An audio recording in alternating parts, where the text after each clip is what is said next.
Ciao a tutti ragazzi, bentornati su Cose Cinesi, io sono Diego. Se non siete iscritti al canale iscrivetevi e schiacciate la campanellina così vi arriveranno le notifiche per i prossimi video. E oggi finalmente vi posso raccontare un po' come sono state queste settimane con il mio Bugs 20 B20 Ace, che ricordo è il primo drone MJX dotato di stabilizzazione. Non si tratta di stabilizzazione meccanica, quindi non c'è gimbal ma via software, ma come probabilmente avete già potuto vedere nei video precedenti, io ho pubblicato qualche piccolo pezzettino di riprese fatto col B20. La qualità del girato è veramente superiore a tutti i droni precedenti di MJX e comunque secondo me anche superiore a tutti i droni sulla stessa fascia di prezzo di questo MJX B20. Ma vi racconto tutto dopo la sigla.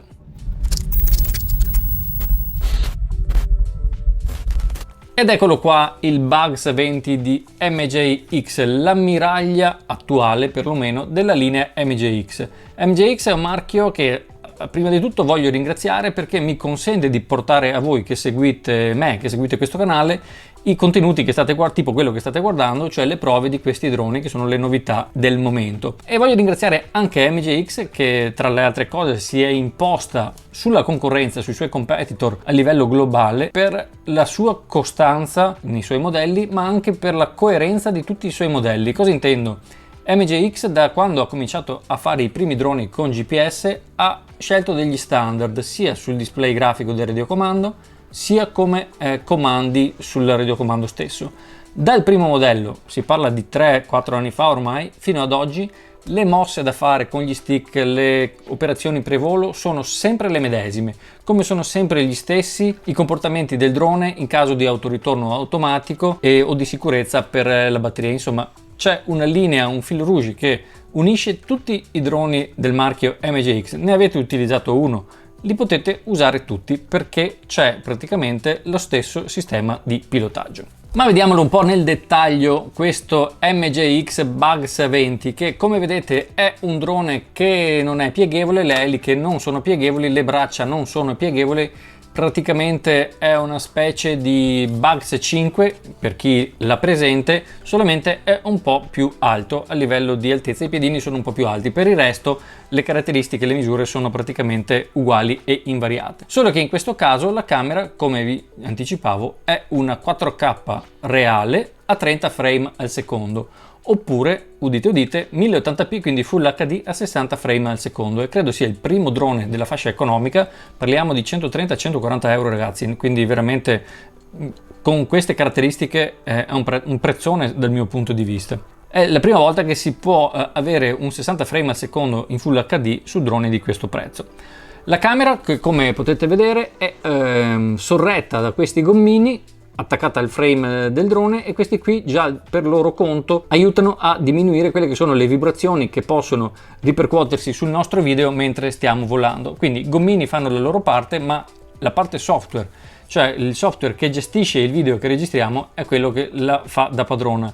E come potete vedere il video che ne risulta è veramente superlativo dal mio punto di vista. Parliamo di droni economici che possono raggiungere risultati di questo tipo. Credo che sia imbattibile, probabilmente dal mio punto di vista meglio anche di molti altri droni attuali dotati di gimbal meccanico.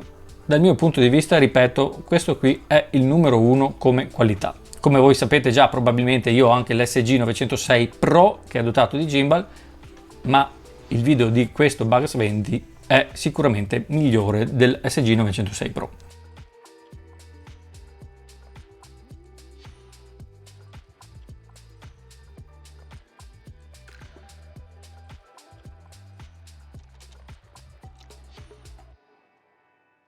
Il video viene registrato sulla SD che si innesta qui sopra alla camera. SD non è obbligatoria, quindi se la mettete il video verrà registrato nella memoria che inserite, altrimenti se usate lo smartphone connesso al wifi del drone, il video e le foto che registrate saranno salvate sul vostro telefono, ma ovviamente ad una qualità e risoluzione inferiore.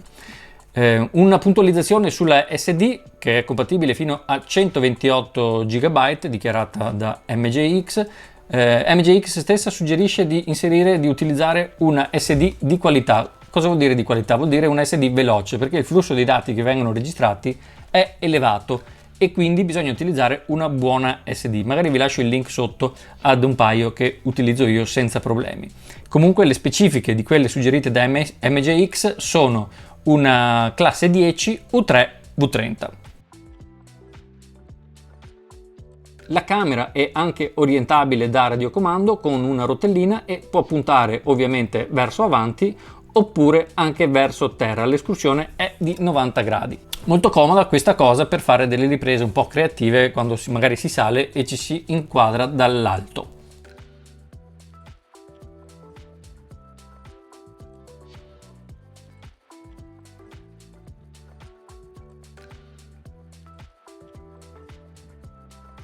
Per concludere le caratteristiche della camera, l'apertura è di f2.0, il FOV, l'angolo di visuale è di 130 gradi e l'ISO è automatica, non è registrabile da radiocomando, quindi non potete regolarla, va da 100 a 3200.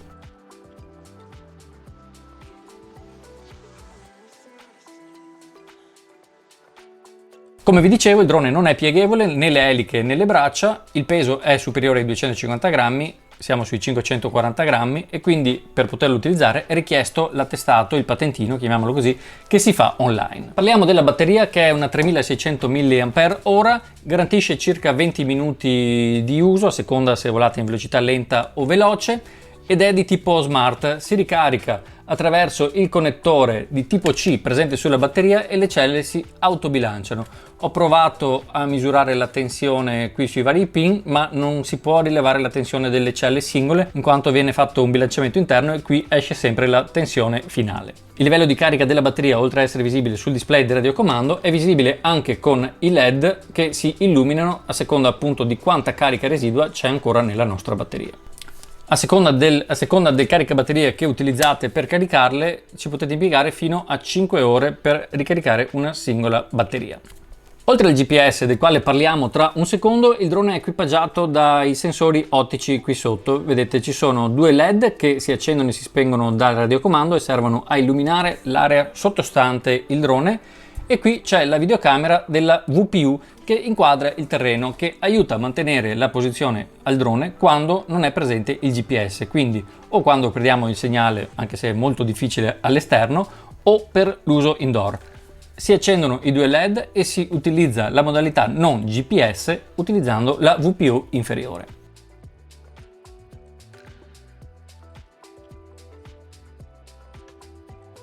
Ed è anche il GPS, oltre alla ottima camera, uno dei fiori all'occhiello di questo B20.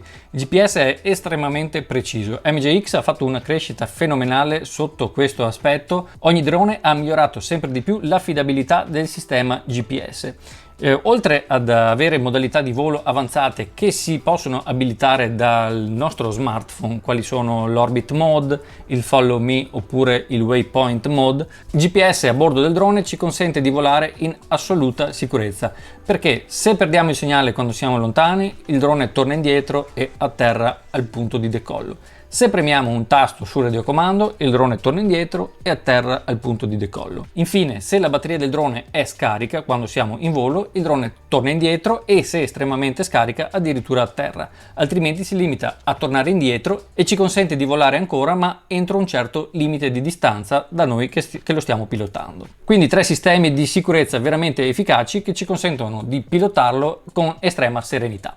Una cosa da dire relativamente alla camera è che è stabilizzata via software, ma ovviamente non è come un gimbal, ovvero sia se il drone sobbalza tanto il video non ce la farà ad essere stabilizzato dal software. Pertanto le riprese ideali sono quelle rettilinee fatte ad una velocità costante senza continui sobbalzi che generiamo noi che lo pilotiamo. Proprio sotto questo aspetto devo dire che il drone è dotato di 2 velocità di volo, una lenta che è estremamente lenta, ma è stata fatta lenta apposta per poter permettere di fare riprese veramente molto lente e molto stabili. Durante le mie prove ho visto che quando si vola in velocità 1 è praticamente impossibile fare video con sobbalzi che non siano stabili. Quando si vola in velocità 2 invece bisogna stare un po' più attenti sugli stick, perché quando si frena o si decelera ovviamente il drone va un po' ad ondolare e fino a un certo punto la stabilizzazione ce la fa a sopperire a questi dondolamenti. Oltre ovviamente avremo degli scuotimenti sul nostro video. Comunque i video fatti in maniera rettilinea sono perfetti come state vedendo.